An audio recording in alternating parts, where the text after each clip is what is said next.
Hi everyone, my name is Natalie. So this is hopefully the beginning of a reading vlog this week. That I would try to do a reading vlog this week to just show you what I'm reading along through the week and hopefully also show you some of the things that I'm doing. Today is, as I said, Monday the 10th. So I've been mostly reading The Faster I Walk, the Smaller I Am by Kjersti Skomsvold, which is a reread for me, and this is a book about a woman called Mathia who is quite afraid of dying. It is a fairly short one, but I have been rereading it in the Norwegian original, and I have to go to the library today, so I wanted to drop this off alongside the other books. So I've been prioritizing it again since I've had it sort of on the side for a while.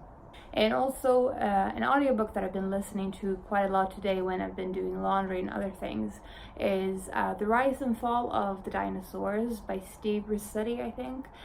I really am liking learning about the dinosaurs. There's a lot of things that I don't know, especially I'm discovering that there's a lot of like background history about the world that I don't know or that I don't remember from school, like the way that the world looked during the dinosaurs' time and even before them, and things like the way that dinosaurs grew so big.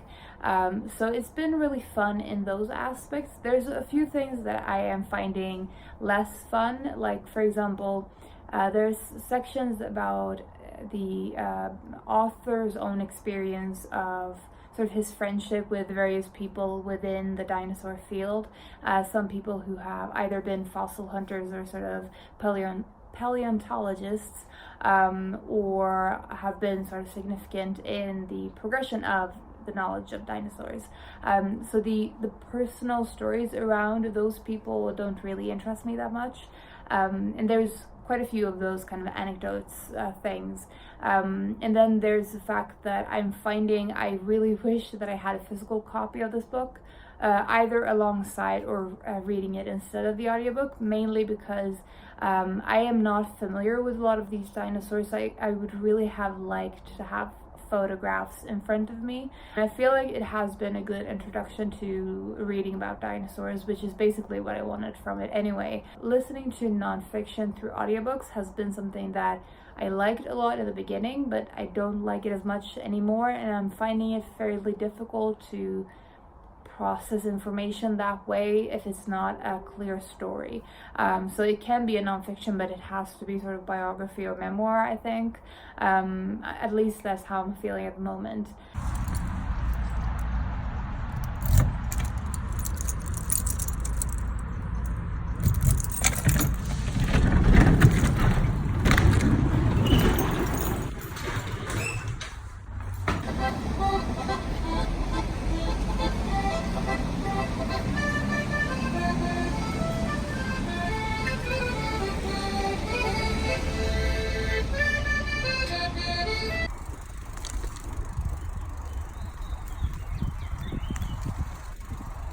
I went to the library mostly to return books, but I also ended up getting a few because you can't go to the library without doing that. So one of them is this one, Shade Volume 1, The Changing Girl. I've been wanting to explore more comics, especially through the library, and I thought I really liked the style of it. This one I was interested in mostly because of the topic. Obviously it is about swimming, so it's a taste of Chlorine. There's very little text in this one, but I thought it would be perfect as a complement to the book about the history of swimming that I'm currently reading. And lastly, for the books that I got from the library is On a Sunbeam by Tillie Walden, who wrote the book called Spinning, which was a graphic memoir. And I heard about this through Mercedes from Mercedes Bookish Musings, and it sounded good. And also I didn't know that Tillie Walden was coming out with a new book because I loved spinning. I just finished The Faster I Walk, the Smaller I Am. which was a reread for me, but I actually forgot about the ending, the way that it ends, which is very sad. And I knew that this book is kind of sad because it's about growing old and being afraid of dying and being afraid of being forgotten when you die, and all of the uncertainties that comes with sort of in connection with death, especially if you don't have family and friends that will continue to think of you both before you die and afterwards. And this book follows a character whose life is sort of only really connected with one other person, who is her husband, has very few meaningful connections with other people, as I think that in itself sort of strengthens her fears in being left alone. That is the fiction book, the only fiction book that I'm currently reading, I think, or have been currently reading, so I think I will choose a new fiction book to read, probably a Swedish one, because I've been wanting to read more Swedish literature, and I've been buying more as well to have a few selections, as I will hopefully start something new to make that sort of a regular thing, hopefully, in my reading.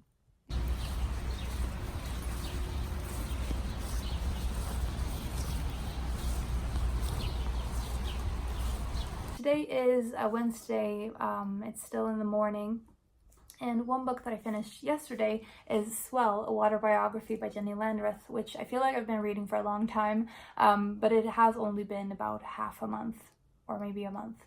I started reading this in May, and I've talked about it in a currently reading video and everything. But this is a book about women swimming, and I've said that a million times, I feel like. But I really enjoyed this one. I think the author's writing style is quite humorous, and that is sort of hit and miss for me. Sometimes I found it funny, especially towards the end. Other times I found it more grating. So that was the only thing that really bugged this book down for me. A book that I also finished this morning is A Taste of Chlorine by Bastien Vivès, I think.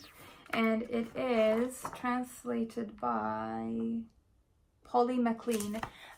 This is a graphic novel about a boy who has problems with his back, and he is recommended by his chiropractor to go swimming, and so he goes there weekly and ends up making the acquaintance of a woman there.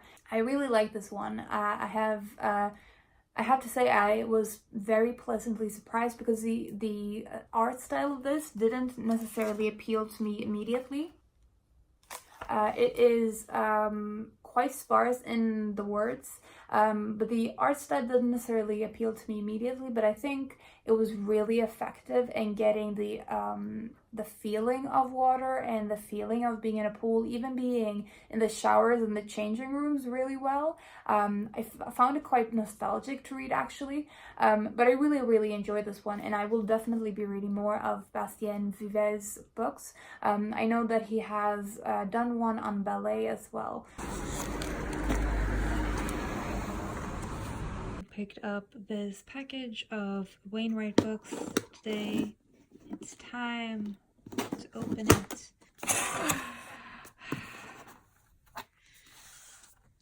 It is Thursday morning, and I don't think I updated a lot yesterday, but I did finish a book yesterday evening, which is The Rise and Fall of the Dinosaurs by Steve Brusatte. And I was listening to that on audiobook. I did really enjoy the aspects of it that talked about dinosaurs in terms of things like the evolution of dinosaurs. I loved the chapter on dinosaurs and birds, and how birds are basically dinosaurs.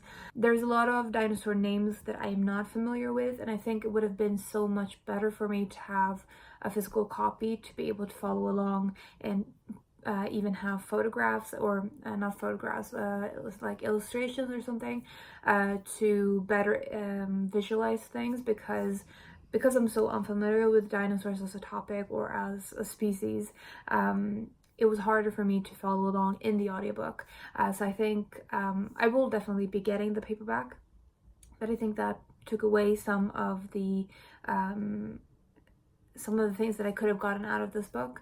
So that was sort of one of my own issues with the book that had nothing to do with the book itself. So this book definitely taught me a lot about dinosaurs and challenged some of my preconceptions about dinosaurs. My only qualm with this book, that was kind of a major one towards the end, is every time a person is introduced in the book, anyone who Steve Brusatte has worked with or has in some way had in contact with, they have to have this introduction talking about that they like baseball, or that they are have tattoos, or like there's characteristics for all of these people, and it just reminds me of sort of playing a Pokemon game and having each character, even if they're completely useless in the game, you still have to talk to them to see if they have something valuable to say. And usually it's just like, my name is George and I like fishing. It's that kind of thing with the Rise and Fall of the Dinosaurs. Like, you just get random information about these people that have nothing to do with the actual dinosaur aspects of it, and it just becomes this parade of characters, and it's a bit silly, to be honest. If you have any recommendations for other dinosaur books that you think are fairly newbie friendly, do let me know. That was mainly what I read yesterday to finish that book off. I have started listening to The Hoarder by Jess on audiobook, and so far I'm really liking it. It is basically has a very similar situation to The Door by Magda, or at least the beginning of the book gives me that vibe. It's about a man who is a hoarder, and a woman starts working in his house basically as a caretaker, or she cleans in his house. I don't really know exactly her purpose there, but she works for him anyway, and he has a lot of cats and a lot of secrets in this house and everything. And it just reminds me a lot of The Door, which has a similar setup. And I loved The Door, so I'm hoping I will like this one. And I love the narration of it, the audiobook, and the sometimes raw and brusque style to the writing and the narration. I have mostly been reading Waterfalls of Stars today, because I'm trying to catch up with my buddy read with Andrea and Barbara, and I'm a bit behind, so that is what I've been prioritizing today. And also listening to the audiobook of The Hoarder. I've listened to about a quarter of it today and yesterday, and I'm really liking it so far. Hämta bollen!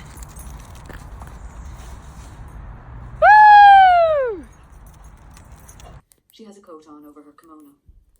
I wonder if she attempted to storm off again, or just locked herself in the bathroom like she usually does. In an argument, an agoraphobic is always at a disadvantage.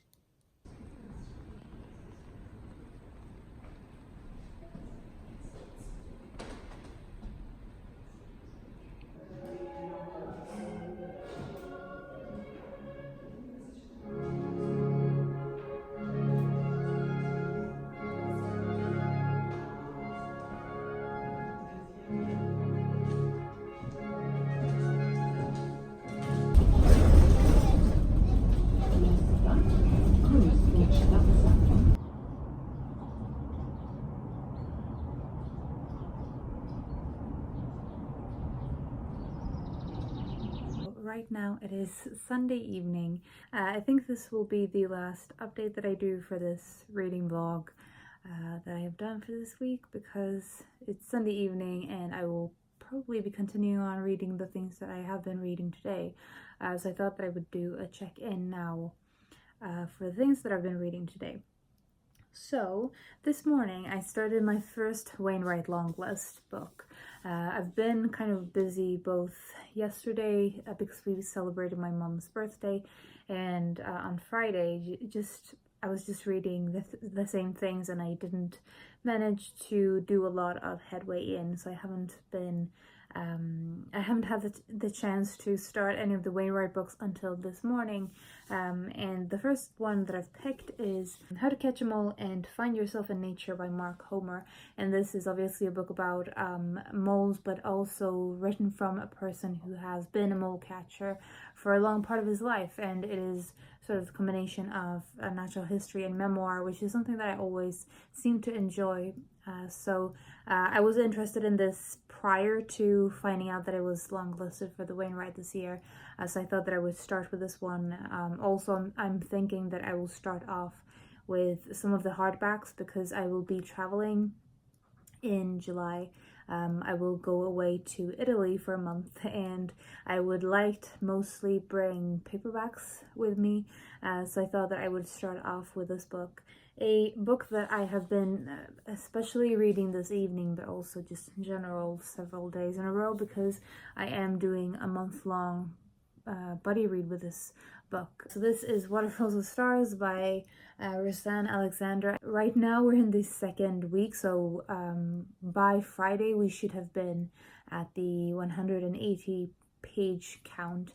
I am actually slightly behind, which is starting to become a pattern with me with buddy reads, and I'm especially liking the parts about seabirds, because last year's Wainwright winner was The Seabird's Cry by Adam Nicholson, which taught me a lot about seabirds, and I have a better grounding to get into this book because I read that last year.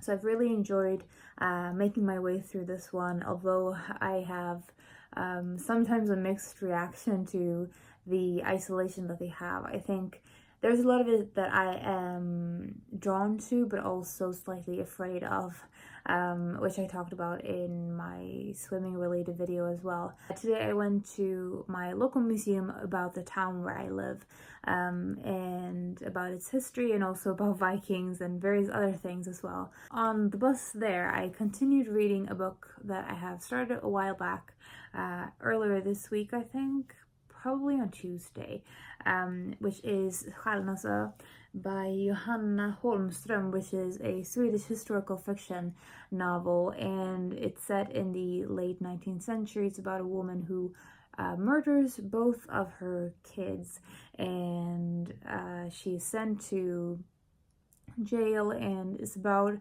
the situation that brought her to this point, and I think it's also talking about general things about women's mental health, but so far it's been a lot about the mother's perspective and how she became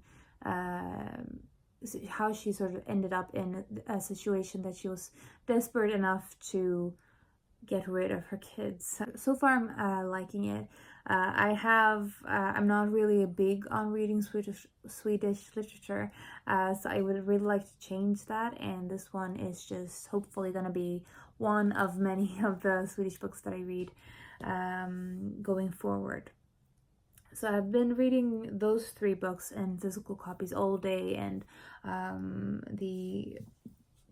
these 2 books all week really, but haven't made enough progress to really say anything major about them. And also I am at the halfway point with The Hoarder by Jess, and I'm still not quite sure where it's going. A man has this house filled with secrets, and there's sort of rumors going around that he killed his wife, and there's other suspicious circumstances about him, or at least the town has ideas about his past.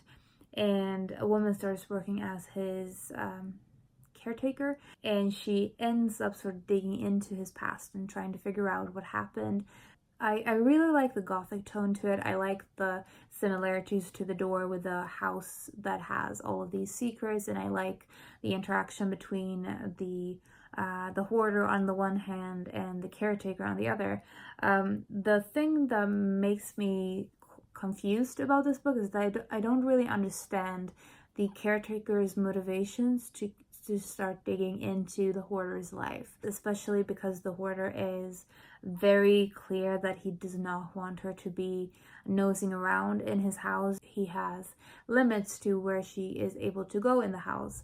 I don't really understand why she keeps on pushing it and constantly breaching that private area, what kind of motivation she has to do that and to put herself in a situation where she is likely to either be kicked out from the house or to be, because she sort of suspects him of murder, she's also in danger if her suspicions are correct. So it's just kind of weird to me. She also has a problematic or troubled past, so I'm guessing that the revelations of her past will make the whole book make more sense. I hope you have enjoyed this sort of rambly and unstructured reading vlog. As I said, I am new to this, so I thought that I would try it, and it's been fun, I think, for me, but I am not sure how it's gonna turn out when I've done all of the editing. But I hope you've enjoyed seeing some bits of my life and also my reading progress over the week. I hope you're having a fantastic day, and I will talk to you soon. Bye.